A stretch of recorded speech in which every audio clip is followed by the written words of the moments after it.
The shadow first shifted on a Tuesday, though nothing else in the room had moved. It was small, barely noticeable, just a thin distortion near the feet, like a ripple in a puddle disturbed by a pebble that hadn't been thrown. The lights hummed overhead, steady and unblinking, but the shadow on the floor twitched as though something deep beneath it had taken a quiet breath. At first, it was easy to dismiss. Tricks of the mind, a passing car, a bad angle. Shadows misbehaving were nothing new. There were entire books on optical illusions and how the brain tried to stitch together the world. The rational explanation was always easier, but the rational explanation didn't follow him across the room. When he took a step, the shadow stretched normally at first, lagging a fraction of a second behind the movement. Nothing unusual. But at the ankles, the distortion pulsed, bulged outward, then snapped back like elastic, almost eager. A subtle wrongness clung to the shape, as though something inside it struggled to align itself with the world. He tested it, a hand raised, a turn of the head, a slight lean. The shadow obeyed, except for that shape. That part only imitated him after a noticeable delay. Days passed. The shifting grew bolder.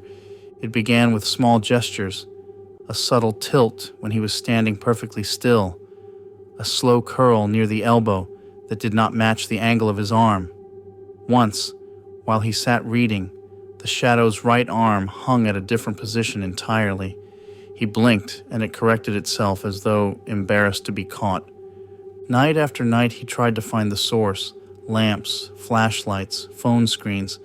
No matter the angle or brightness, the distortion within the shadow remained, keeping itself just out of clarity, like a face hidden behind frosted glass. He began avoiding bright lights, then dim lights, then anything that cast illumination at all. Lamps stayed off, curtains stayed closed, but darkness didn't solve the problem. It only let the shape stretch further, freed from the crisp boundaries light demanded. In the dark, he felt it rather than saw it, like something leaning close, studying him, learning him. He started sleeping with the lights completely off, believing the shadow couldn't follow if it couldn't be seen. But the first night he tried, he woke to a faint scraping sound across the wooden floor. Something long, something slow, something dragging. The shadow moved even when he didn't.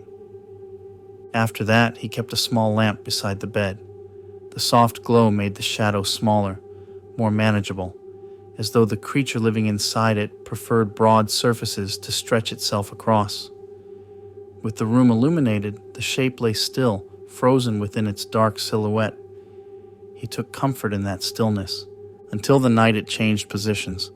He awoke, heart pounding, breathing heavy for no clear reason. The room was quiet, untouched, but the shadow on the wall, his shadow, stood in a different posture than his own. His limbs were tucked beneath the blanket, but the shadow's arms hung at its sides, its head tilted toward him. It took a full minute for the shadow to slowly reassemble itself into the shape he recognized. Sleep became a battleground after that. Every night, he drifted off unwillingly, fighting it, terrified of what the shape might do when his awareness softened. Every morning, he woke up exhausted, the light on, and the shadow perfectly still, though never exactly how he remembered leaving it. He began documenting it. Sketches, traces, photographs, though the shape never fully appeared in them. It seemed to sense when it was being captured, and that alone told him it was aware. Not a hallucination, not a trick of lighting, something intelligent, something curious. It learned him more each day, his movements, his habits, his routines, his posture, and it began refining its mimicry.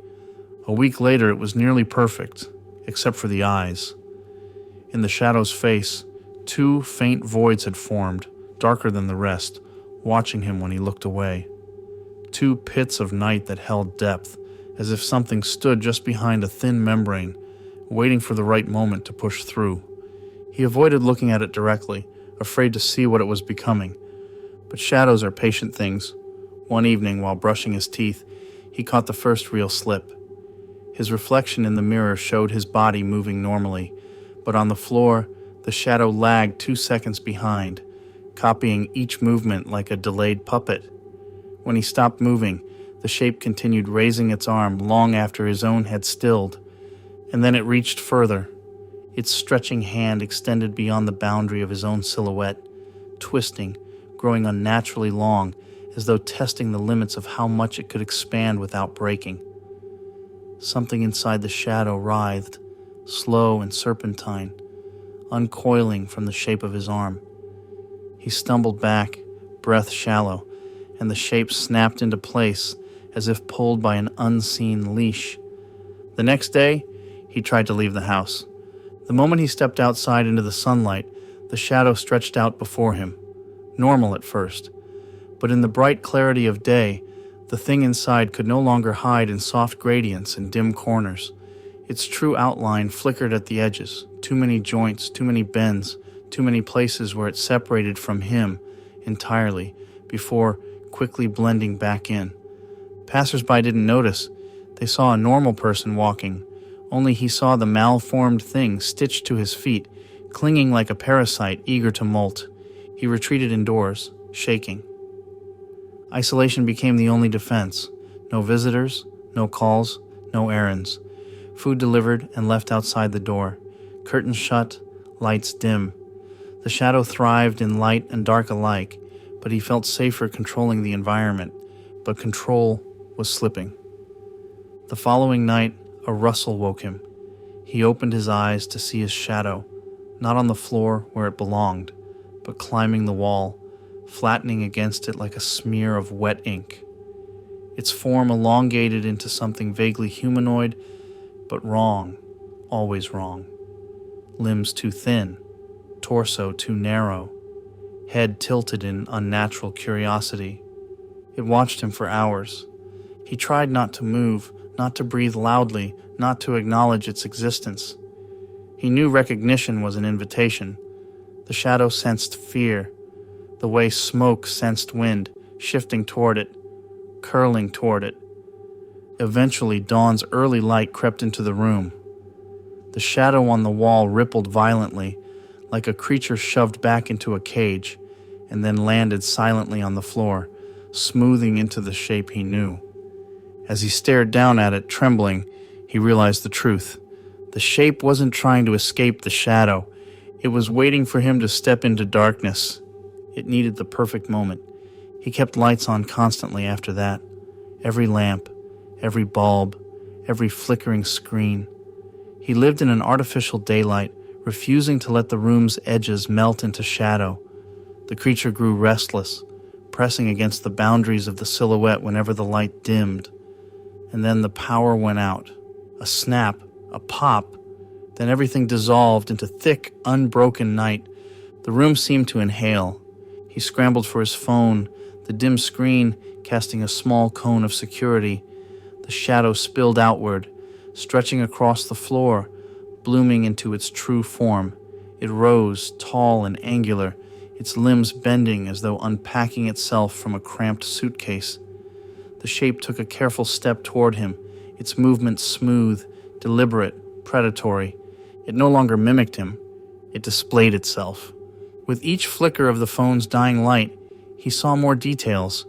A rib cage too wide, fingers tapering into threads, a head with those two bottomless pits gleaming with patient triumph. The phone died. Something touched his foot. He didn't scream. There was no one to hear it. The creature embraced him like a second skin, pulling him into the dark, weaving itself into his outline. It clung, seeped, merged. His body stiffened as the cold seeped through him. When the lights finally flickered back on moments later, there was no struggle, no sound, no violence. Only a man standing motionless in the center of the room. His shadow stood perfectly still beneath him, perfectly normal, perfectly obedient. But the next time he blinked, the shadow blinked a fraction of a second, too late. It had learned him completely, and it was wearing him now.